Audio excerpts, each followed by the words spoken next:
Pessoal, hoje em Anatomia Geral Humana, nós vamos abordar um assunto muito importante mesmo.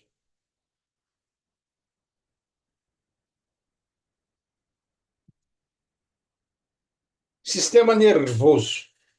Sabermos das generalidades do sistema nervoso. Ah, Quem controla a maioria das nossas atividades, no corpo humano é o sistema nervoso. É ele que dá o comando para que ações sejam desenvolvidas. Tanto aquelas que a gente tem vontade, que depende da nossa vontade, do eu querer, como aquelas reativas e aquelas involuntárias de um modo geral, né? É um controle das funções do nosso corpo, né? De uma maneira coordenada e regulada. E assim as atividades corporais estão todas engajadas. O que nós temos aqui? Nós temos que a unidade funcional do sistema nervoso, a célula básica, neurônio, célula nervosa. O neurônio ele é composto pelo corpo, tá certo? E uma cauda. Esta cauda eu chamo de axônio. Ora, é na cauda que eu tenho os impulsos elétricos sendo passados de um nódulo a outro, nódulo de Ranvier, através das células de Schwann, ok? E eu tenho no final do axônio, dessa cauda, o eixo terminal que se ramifica em várias outras prolongações, onde eu tenho a atividade nervosa sendo emitida. Então, através de impulsos elétricos gerados no corpo do neurônio, é levado através do axônio e através da sua terminação, seus prolongamentos terminais, é passado para todo o restante do organismo, aonde quer que essas terminações vão chegar. Ora, um neurônio se engata a outro, evidentemente. E esse engate, esta união que um neurônio faz com o outro, é chamado de sinapse. Essas sinapses é que vão dando esses estalos da passagem do impulso elétrico de um neurônio para outro. E assim eu tenho o comando. É, na verdade, uma rede elétrica. Eu sempre falo que toda a nossa vida humana ela é baseada, na maioria das vezes, pela fisiologia humana. A rede elétrica que nós usamos na nossa casa, nas áreas comerciais, enfim, é baseada nesse sistema nervoso de impulso de geração de estímulos elétricos de um para o outro. São os fios elétricos que nós adaptamos, perfeito? Olha, nós temos no sistema nervoso uma divisão inicial simples.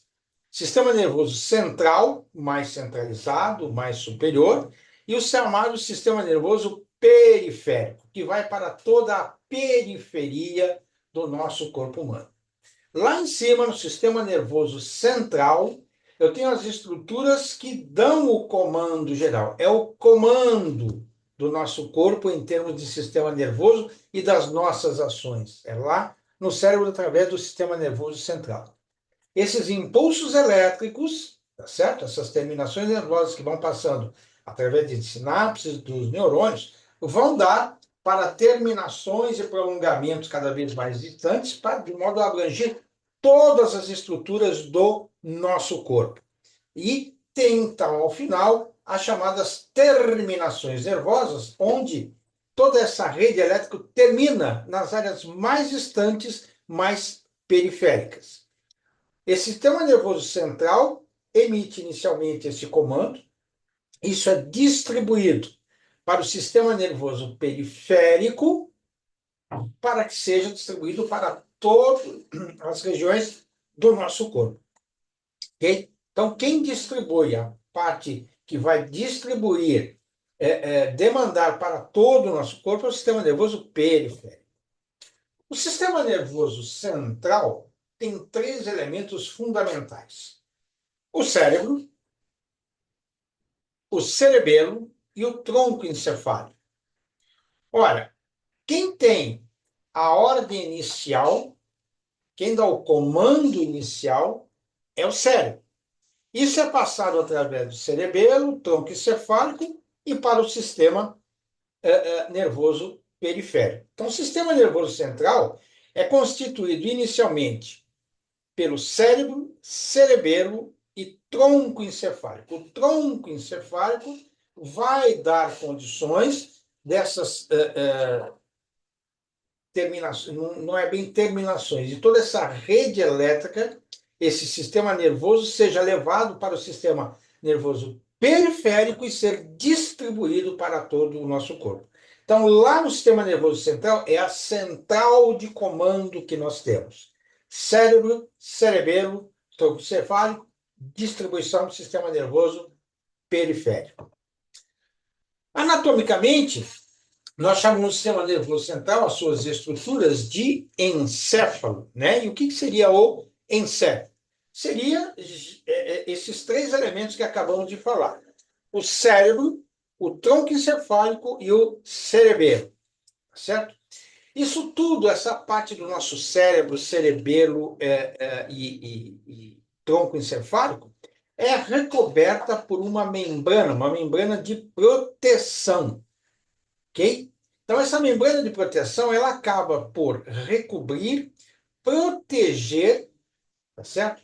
Todo o sistema nervoso central, mas principalmente o cérebro, ok?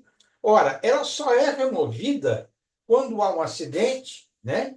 Quando há um acidente e ele tem um traumatismo crânioencefálico, onde o encéfalo fica exposto.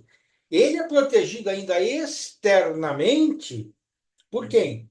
Pela caixa craniana, por osso. Então, o cérebro ele é muito bem protegido. Além disso, eu tenho camadas que protegem tudo isso mais superficialmente a essa dura mater, ou que se acoplam a ela. Isso é chamado de meninges. As meninges são camadas de proteção, dura mater, aracnoide e pia mater, que protegem o cérebro propriamente dito.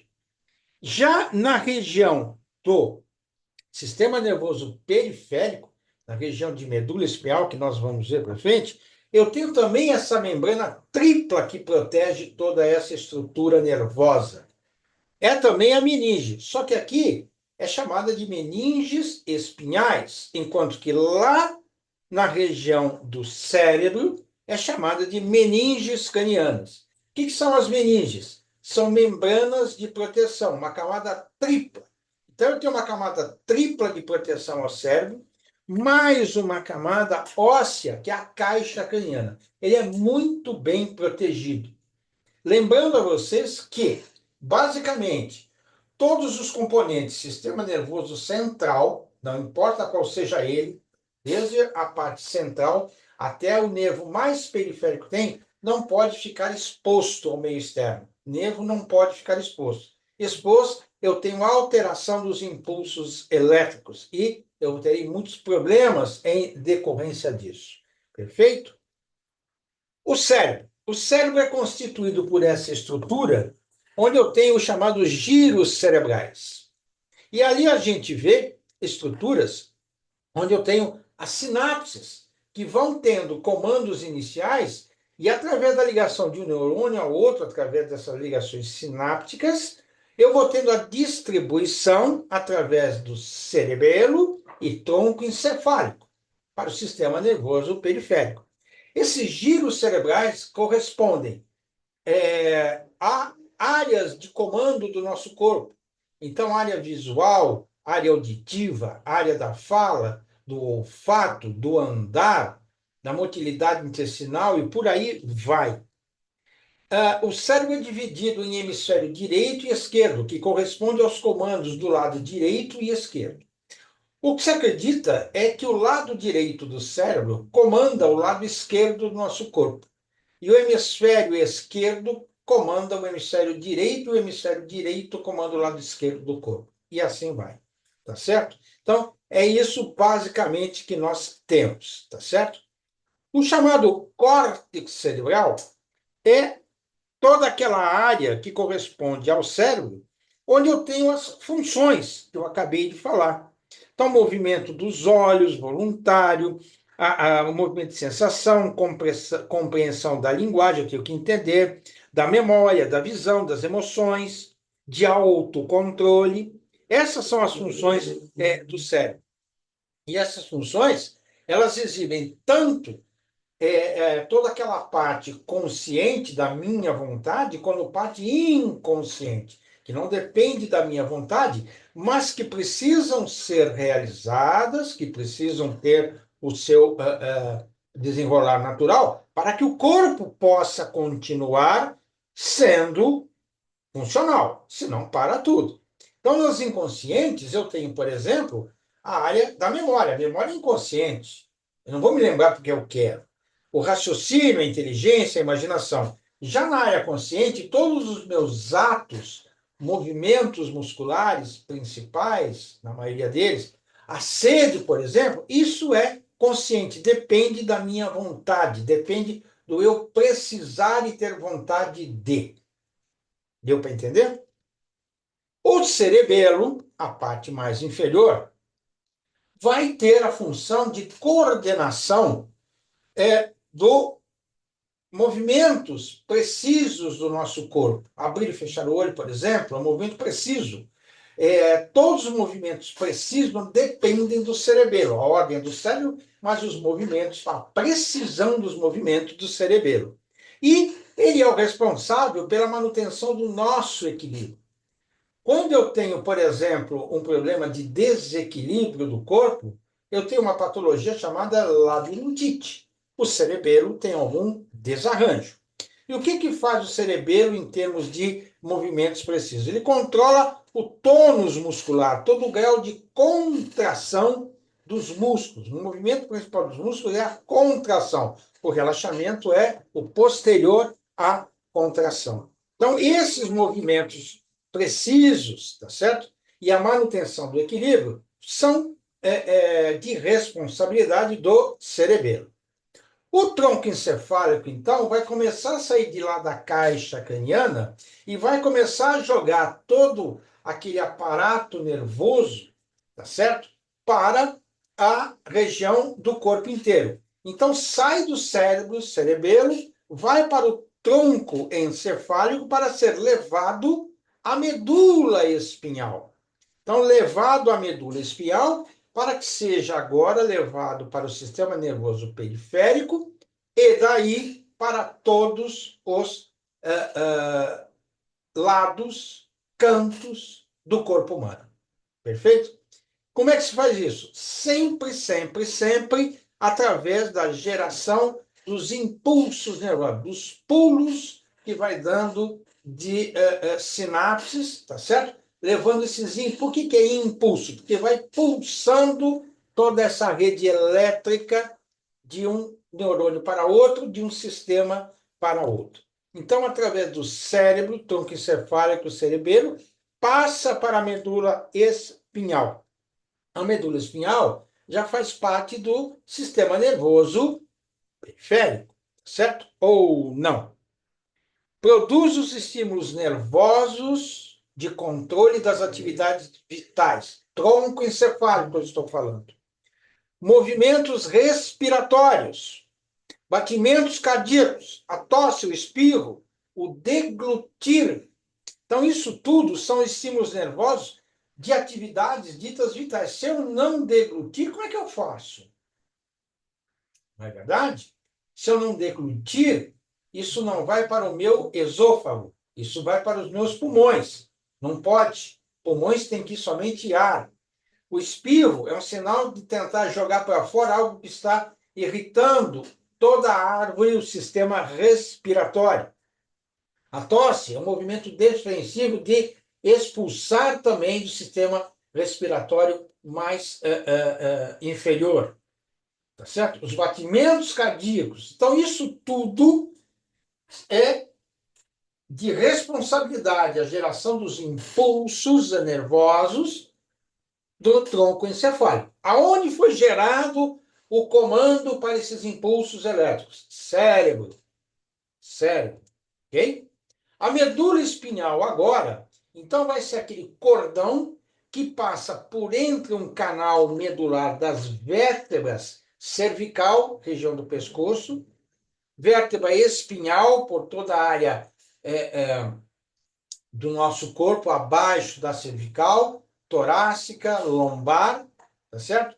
Onde, veja bem, eu tenho uma proteção óssea pelas vértebras, onde passa toda essa medula espinhal, onde isso aqui agora vai ser distribuído para o corpo inteiro através das terminações ou dos alongamentos dentro. Então, veja, aqui a gente está vendo um corte de uma medula espinhal, onde se abriu, e aqui eu tenho a medula espinhal e todos esses elementos que vão gerando, né, ramificações com terminações nervosas, onde impulsos elétricos são transmitidos para aí e vão ser distribuídos para todas as regiões específicas do nosso corpo humano. Ok? Então, a medula espinhal, ela conduz os impulsos nervosos do restante do corpo, onde o comando começou lá no cérebro. Coordena também os movimentos de reflexo. O reflexo é algo involuntário, é algo de defesa. Muitas vezes, algumas patologias, o indivíduo não tem o reflexo. Por exemplo, quem tem síndrome de Down não tem o reflexo de fechar o olho quando há alguma coisa que vai atingir a sua face. Não tem esse movimento de defesa da face. Esse é um problema que está relacionado a uma anomalia, uma disfunção da medula espinhal. Lógico, associada à genética, né? Ao problema de cromossomos. Perfeito? Então, veja. O sistema nervoso central, cérebro, encéfalo, medula espinhal, agora vai sendo passado para o sistema nervoso periférico, onde a medula espinhal vai distribuindo tudo que precisa de ramificações nervosas para toda a periferia do corpo humano. Essa passagem da medula espinhal passa, primeiramente, por chamados gânglios, estações, que vão receber terminações nervosas, ramificações nervosas primárias da medula espinhal e vão se ramificar em vários outros ramos para toda a periferia. Essas ramificações após os gânglios nervosos é que eu chamo de terminações nervosas, onde elas terminam nas extremidades, em todas as estruturas terminais do nosso corpo humano. Perfeito? O sistema nervoso periférico são aqueles nervos que se originam no encéfalo e na medula espinhal. Então, esses nervos que se originam no encéfalo e na medula espinhal, a continuação, isso daqui que se origina agora é que eu chamo de sistema nervoso periférico. Tá certo?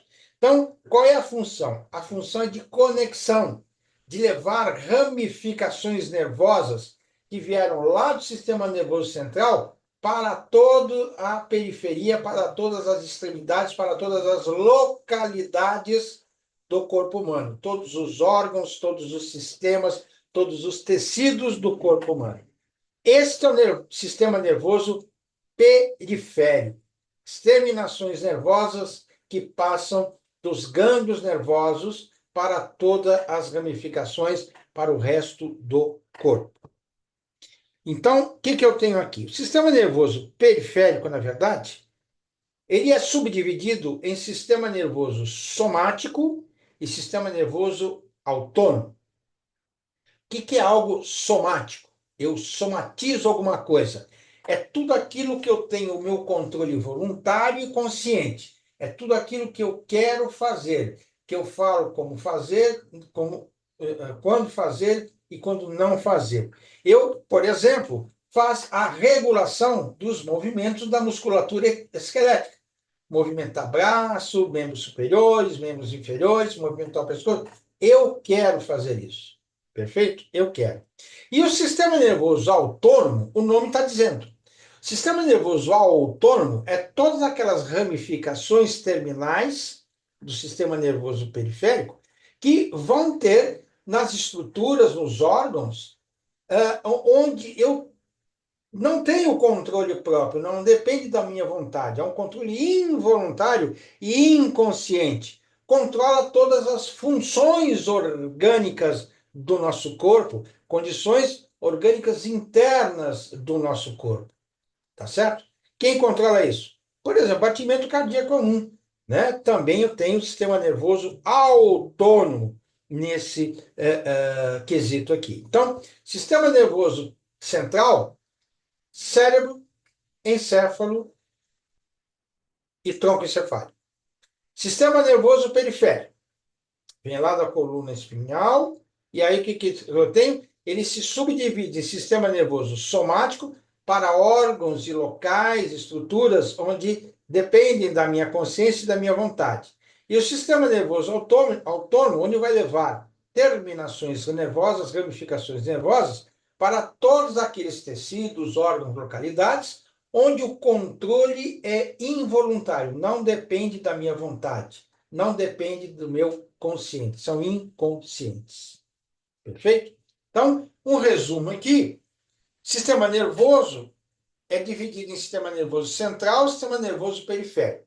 Sistema nervoso central é cérebro, encéfalo, medula espinhal. Sistema nervoso periférico, ele se subdivide em sistema nervoso somático e sistema nervoso autônomo. Sistema nervoso autônomo, ele é autônomo. Eu não tenho controle sobre ele. Este sistema que eu não tenho controle sobre ele, sistema nervoso autônomo, ele é dividido em sistema nervoso periférico, autônomo, simpático e parasimpático. Eu digo, então, que eu tenho um sistema simpático e um sistema parasimpático. O que é isso? Que não depende da minha vontade. Então, veja. Contrair a pupila. Contrair a pupila eu posso até forçar, mas a contração ela é involuntária, porque eu preciso manter a minha pupila contraída. Eu não consigo fazer contração da pupila. Não confunda a pupila com a parte de camada que recobre a pele do globo ocular. Ok? Não confundam com isso. Então, o que acontece? A pupila contrai ou relaxa. Contrai ou dilata. Relaxa. Perfeito? Na salivação, eu falo assim, bom, agora eu vou salivar, agora eu não vou salivar. Não, não depende da gente. Quem controla e estimula a salivação é o sistema nervoso parasimpático. Quem inibe a salivação é o sistema nervoso simpático. Então, muitas vezes eu tenho excesso de salivação, muitas vezes eu tenho diminuição da salivação por problemas locais, por problemas externos, como nós vamos ver mais adiante, radioterapia no local de cabeça e pescoço, mas por problemas neurológicos ligados ao sistema nervoso. E aí eu tenho inibição do estímulo para as glândulas salivares a produzirem saliva, ou o contrário. Tá certo? O indivíduo tem estímulo demasiado das glândulas salivares a produzir saliva. Tá certo? Então, eu tenho várias patologias neurológicas que levam a isso. Tá certo? Muitas vezes levam a isso. Contrair os brânquios para que haja as trocas gasosas. Relaxar os brônquios. Parasimpático, contrai. Simpático, relaxa. Batimentos cardíacos. Quem reduz os batimentos cardíacos? No sono, por exemplo. Isso é fisiológico. Sistema nervoso periférico, autônomo, parasimpático. Quem acelera os batimentos? Num susto, por exemplo, numa situação de tensão, no medo, ou outros, sistema nervoso periférico, autônomo, simpático, acelera os batimentos cardíacos. E assim por diante, como a gente vê nesse esquema todo aqui. Perfeito? Então, tem um que regula de um lado e o outro que faz justamente a ação oposta. Por isso que um é simpático e o outro é parasimpático, né? Então, do sistema nervoso periférico, sai em especial para nós da odontologia e em específico para a região de cabeça e pescoço, os chamados pares cranianos. Por que pares cranianos? Porque nós temos de lado direito e lado esquerdo. São pares, saem do mesmo para o lado direito e saem para o lado esquerdo. O que nos diz mais diretamente são aqueles pares de nervos que vão para a região de cabeça e pescoço. Eles são chamados de pares cranianos e são em número de 12 pares cranianos, tá certo? Então, esses pares cranianos, eles vão mandar ramificações nervosas para toda a região de cabeça, principalmente. E aqui nós temos os pares cranianos todos.